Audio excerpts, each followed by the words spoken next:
Natural selection is the process by which species adapt to their environment.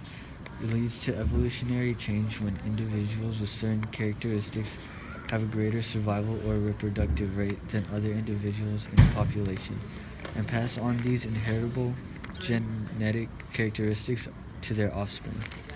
A great example of natural selection is with Darwin's finches. The finches have adapted to their environments and took advantage of feeding in different ecological niches. Their beaks have evolved over time to be best suited to their function. For example, the finches who eat grubs have thin extended beaks to poke into holes in the ground and extract their foods. Finches who eat buds and fruit would be less successful at doing this, but their claw-like beaks can grind down their food and thus gives them a selective advantage in circumstances where buds are the only real food source. Simply put, natural selection is the constant difference in survival and reproduction between different genotypes or even different genes.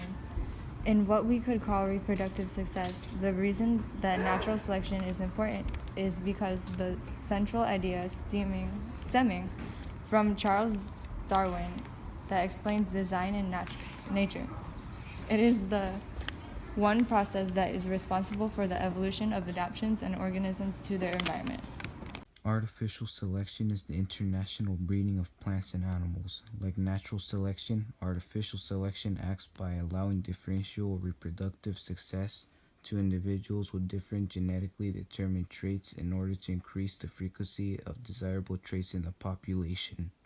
However, unlike naturally selected traits, artificially selected traits do not necessarily convey greater fitness. Instead, artificially selected traits are based on what the person breeding the plants and animals desire. One of the most well-known examples of artificial selection is the dog breed. With over 100 years of breeding, there are now over 150 dog breeds which span from the tiniest of dogs to the largest. In nature, the most well-adapted are most likely to survive and reproduce.